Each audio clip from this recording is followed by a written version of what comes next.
Capítulo 69. David llevado al trono.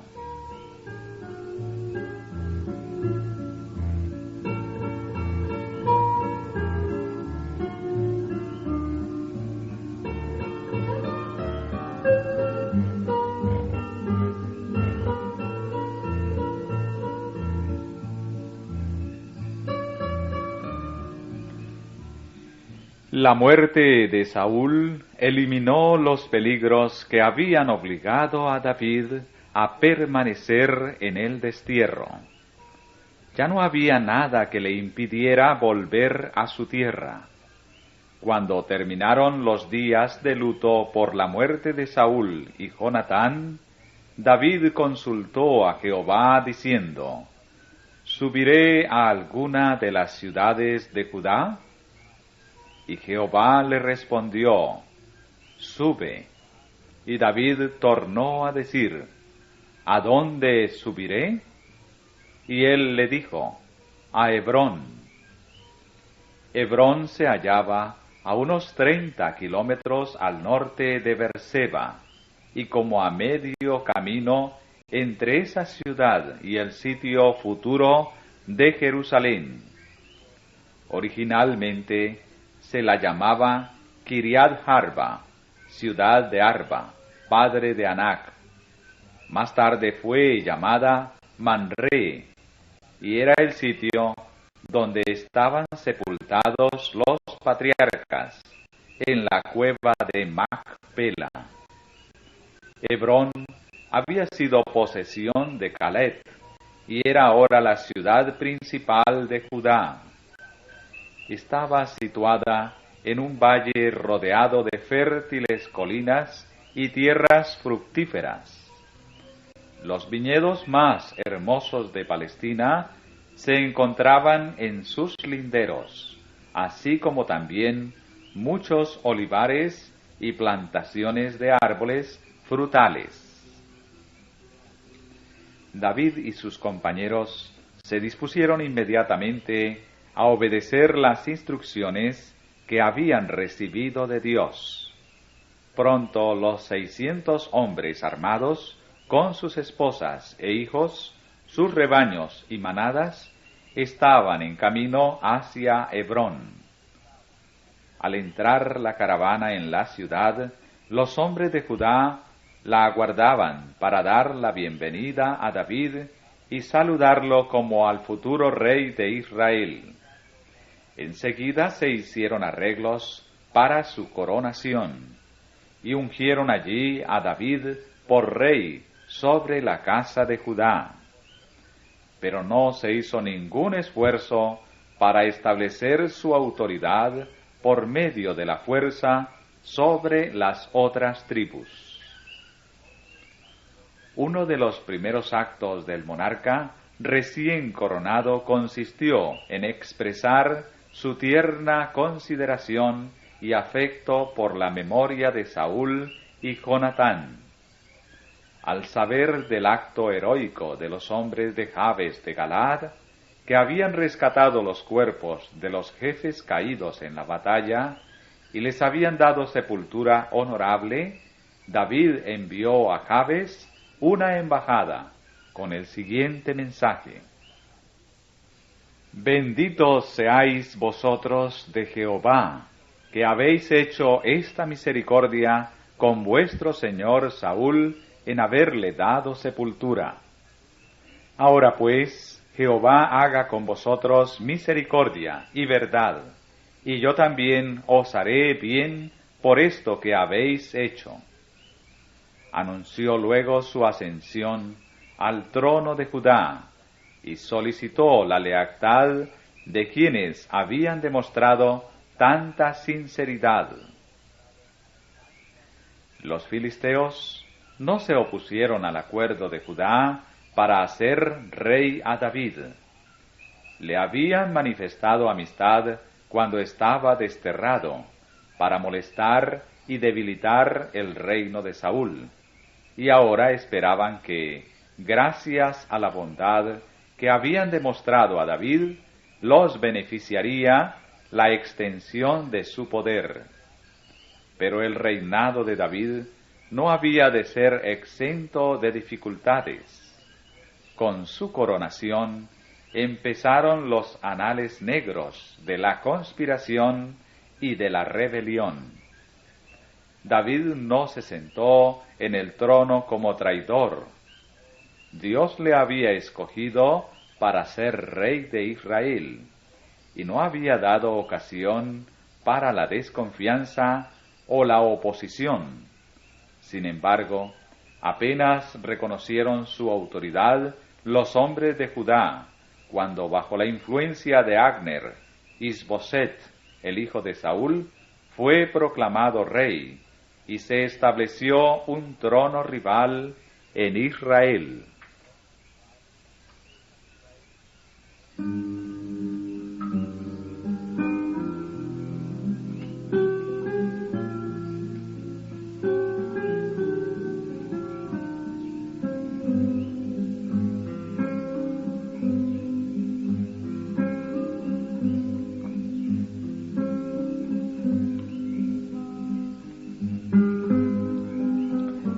Isboset no era sino un débil e incompetente representante de la casa de Saúl, en tanto que David era preeminentemente capacitado para desempeñar las responsabilidades del reino. Abner, el principal instrumento de la elevación de Isboset al poder regio, había sido comandante en jefe del ejército de Saúl, y era el hombre más distinguido de Israel. Abner sabía que David había sido designado por el Señor para ocupar el trono de Israel, pero habiéndole buscado y perseguido por tanto tiempo, no quería ahora que el hijo de Isaí sucediera en el reino que Saúl había gobernado.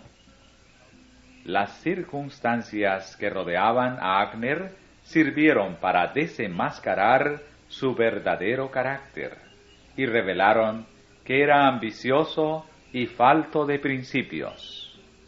Había estado vinculado estrechamente con Saúl, y en él había influido el espíritu del rey para hacerle despreciar al hombre que Dios había escogido para que gobernara a Israel. El odio que le tenía había aumentado por el mordaz reproche que David le había dirigido cuando quitó del lado de Saúl el jarro de agua y la lanza del rey, mientras éste dormía en su campamento. Recordaba cómo David había gritado a oídos del rey y del pueblo de Israel: ¿No eres varón tú? ¿Y quién hay como tú en Israel? ¿Por qué, pues, no has guardado al rey tu señor? Esto que has hecho no está bien. Vive Jehová, que sois dignos de muerte, que no habéis guardado a vuestro señor, al ungido de Jehová. Este reproche se había clavado en su pecho. Decidió llevar a cabo sus propósitos de venganza y crear una división en Israel que pudiera exaltarle. Se valió de los representantes del monarca fallecido para fomentar sus ambiciones y fines egoístas.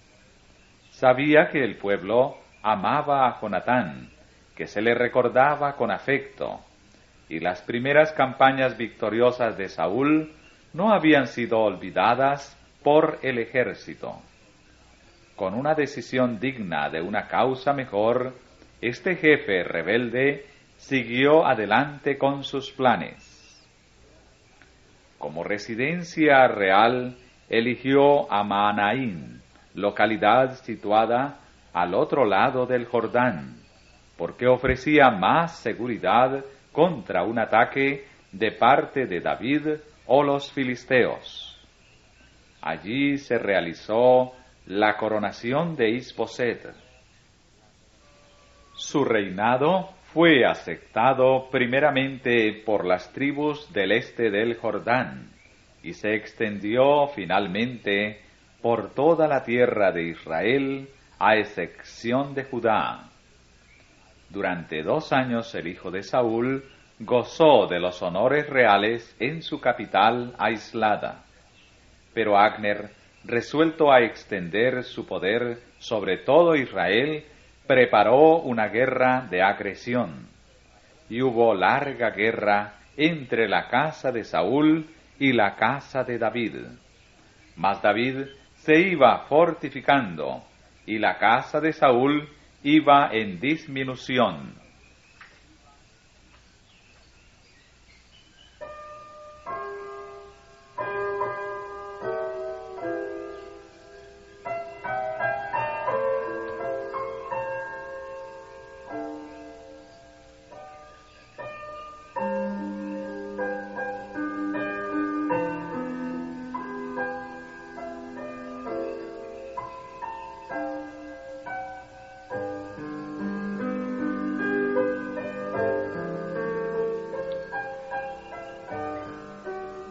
Por último, la perfidia derrocó el trono que la malicia y la ambición habían establecido. Abner, indignado contra la debilidad y la incompetencia de Isboset, desertó y se pasó a las filas de David, con el ofrecimiento de traerle todas las tribus de Israel. Las propuestas que hizo Abner fueron aceptadas por el rey, quien lo despachó con honor para que llevara a cabo su propósito. Pero el favorable recibimiento de un guerrero tan valiente y tan famoso despertó los celos de Joab, el comandante en jefe del ejército de David. Había pendiente una cuenta de sangre entre Abner y Joab. El hermano de este, Asael, había sido muerto por aquel durante la guerra entre Israel y Judá. Ahora Joab, viendo una oportunidad de vengar la muerte de su hermano y de deshacerse de un posible rival, vilmente aprovechó la oportunidad de acechar y asesinar a Abner. Al saber de este asalto alevoso, David exclamó: «Limpio estoy yo y mi reino, por Jehová, para siempre, de la sangre de Abner, hijo de Ner. Caiga sobre la cabeza de Joab y sobre toda la casa de su padre». En vista de la condición inestable del reino y del poder y la posición de los asesinos, pues Abisai, hermano de Joab, se le había unido en el hecho, David no pudo castigar el crimen con justa retribución, pero repudió públicamente el aborrecimiento hecho sangriento. El entierro de Abner se hizo con honores públicos. Se requirió del ejército encabezado por Joab que tomara parte en los funerales con hábitos rasgados y vistiendo sacos. El rey manifestó su dolor ayunando durante el día del entierro. Siguió el féretro como principal doliente, y en la tumba de él pronunció una elegía que fue un duro reproche para los asesinos. Y endechando el rey al mismo Abner decía: ¿Murió Abner como muere un villano? Tus manos no estaban atadas, ni tus pies ligados con grillos. Caíste como los que caen delante de malos hombres.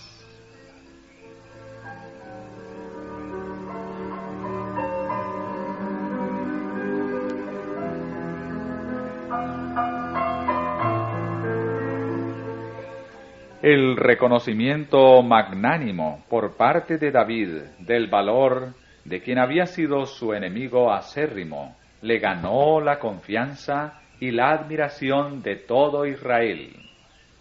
Súpolo así todo el pueblo, y plugó en sus ojos, porque todo lo que el rey hacía parecía bien en ojos de todo el pueblo.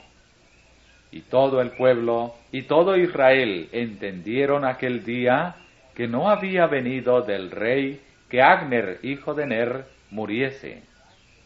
En el círculo privado de sus consejeros y asistentes de confianza, el rey habló del crimen y, reconociendo que no le era posible castigar a los asesinos como lo deseaba, les dejó a la justicia de Dios.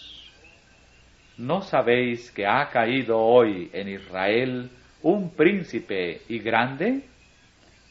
Que yo ahora aún soy tierno rey ungido, y estos hombres, los hijos de Sarbia, muy duros me son. Jehová dé el pago al que mal hace, conforme a su malicia. Agner había sido sincero en sus ofrecimientos a David, pero sus móviles eran viles y egoístas. Se había opuesto obstinadamente al rey que Dios había designado, con la esperanza de obtener mucho honor para sí. El resentimiento, el orgullo herido y la ira fueron los motivos que le indujeron a abandonar la causa que por tanto tiempo había servido, y al pasarse a las filas de David, esperaba recibir el puesto de más honor en su servicio. Si hubiera tenido éxito en sus propósitos, sus talentos y su ambición, su gran influencia y su falta de piedad habrían hecho peligrar el trono de David, así como la paz y prosperidad de la nación. Luego que oyó el hijo de Saúl que Agner había sido muerto en Hebrón, las manos se le desconyuntaron, y fue atemorizado todo Israel. Era evidente que el reino no podría sostenerse ya mucho más. Muy pronto, otro acto de traición completó la caída del poder decreciente. Isboset fue asesinado alevosamente por dos de sus capitanes, quienes, cortándole la cabeza, se apresuraron a llevársela al rey de Judá, esperando así congraciarse con él y ganar su favor. Se presentaron a David con el testimonio sangriento de su crimen, diciendo: He aquí la cabeza de Isbosed, hijo de Saúl, tu enemigo, que procuraba matarte. Y Jehová ha vengado hoy a mi señor el rey, de Saúl y de su simiente. Pero David, cuyo trono había sido establecido por Dios mismo, y a quien Dios había librado de sus adversarios, no deseaba la ayuda de la traición para establecer su poder. Mencionó a estos asesinos la suerte fatal que impuso al que se jactara de haber dado muerte a Saúl. ¿Cuánto más?, añadió, he de matar a los malos hombres que mataron a un hombre justo en su casa y sobre su cama? Ahora pues, ¿no tengo yo de demandar su sangre de vuestras manos y quitaros de la tierra? Entonces David mandó a los mancebos, y ellos los mataron. Luego tomaron la cabeza de Isbosed y enterráronla en el sepulcro de Agner en Hebrón. Después de la muerte de Isbosed, hubo entre todos los hombres principales de Israel el deseo general de que David reinase sobre todas las tribus. Y vinieron todas las tribus de Israel a David en Hebrón, y hablaron, diciendo: he aquí nosotros somos tus huesos y tu carne. Declararon además, tú sacabas y volvías a Israel. Además, Jehová te ha dicho, tú apacentarás a mi pueblo Israel, y tú serás sobre Israel príncipe. Vinieron, pues, todos los ancianos de Israel al rey en Hebrón, y el rey David hizo con ellos alianza en Hebrón delante de Jehová. Así fue abierto por la providencia de Dios el camino que le condujo al trono. No tenía ambición personal que satisfacer, puesto que no había buscado el honor al cual se le había llevado.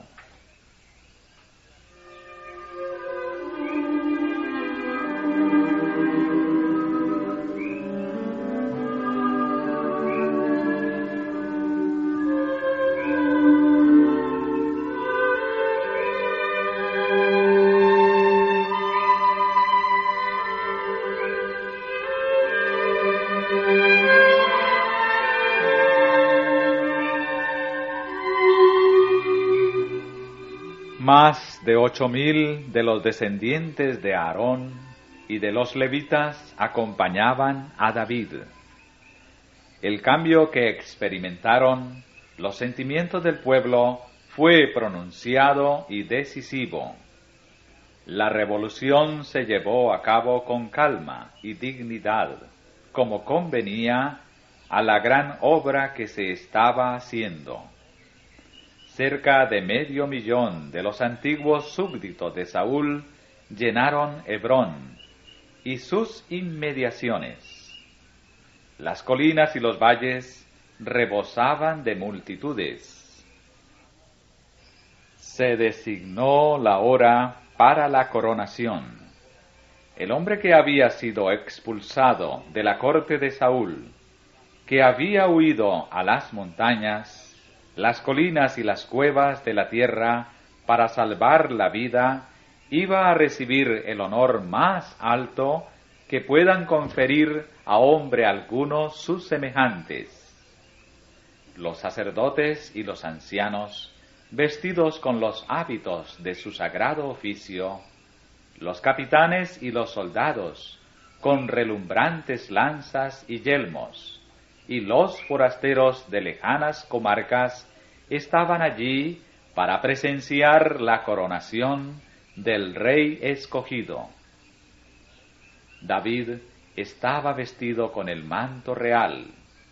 El sumo sacerdote derramó el aceite sagrado sobre su frente, pues la unción hecha por Samuel había sido profética de lo que sucedería en la coronación del rey.